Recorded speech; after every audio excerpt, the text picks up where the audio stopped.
আজকে আমি একটা ঘটনা বলতে আসছি।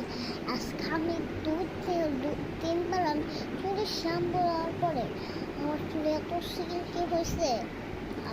বেবি হেয়ারগুলো আছে না, এই যেগুলো হলো পক্টাটিন বলে আমি এখন বেবি হেয়ার বলি। বেবি হেয়ারগুলো আমার একটু ভালো লাগে না, তাও কিন্তু দেখতে সুন্দর লাগে।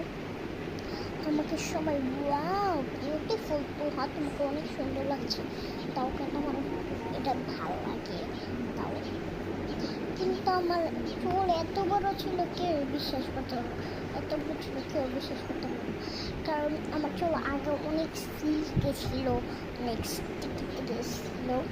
ওই যে তোমরা যে স্লাইম বানাও না, ওই যে রোল কি জানি সুপার গ্লু আর যে স্লাইম বানাও না, একটা এমন হয়ে থাকে না, পাতলা হয়ে থাকে না, এরকম পুরো আমার চুল সিল্ক। দেখেন একটু ধরাতে একেবারে হয়ে যাচ্ছে, মনে হইতেছে কি আকাশ থেকে বসে না, এত সুন্দর। এই যে ধরার সাথে সাথে আমি খালি ওই যে ভিজা চুলে তো আমাকে করতে পারি না, চুল পড়া যায়। এমনি তো আমি একদিন একটু নষ্ট কেটে দিয়েছিলাম, রাত থেকে আমার চুল পড়ে।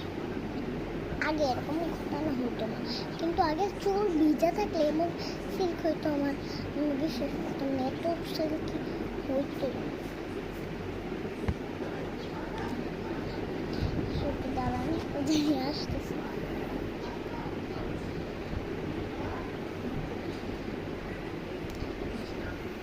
এত সুন্দর হয়েছে এটা। আমি চুলের উপরে না কোনো ছেলের সাথে ছেলের কোনো ক্রাশ না খাই, একটা ছেলের ক্রাশ খাইছি। আমি চুলের উপরে বেশি ক্রাশ খাইছি, কারণ এত সিল্কি চুল কি কারো মানুষে থাকে, তাও কিন্তু সিল্কি আছে।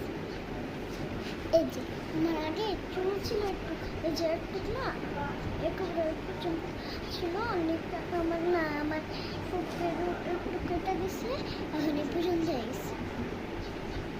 আমার বেবি হেয়ারগুলো আছে না, ওই যে ছোটো বাচ্চাগুলো কেমন জানি ওই যে সিল্কি সিল্কি, ওগুলো আমার বেশি পছন্দ। কিন্তু ওদের চুলে একটু সিল্কি থাকে, জন্ম হওয়ার পরে চুল ওঠে না, এমন সিল্কি থাকে জন্মে একেবারে ছুটে যায়। আমার একটা ওর নাম মিজান, মানে তোমার লাগে সাদা সুদাও আছে, অনেক সাদা। তা বলি তারপরে শেষ করে প্রাইজ লাগে। তাই এই পর্যন্ত।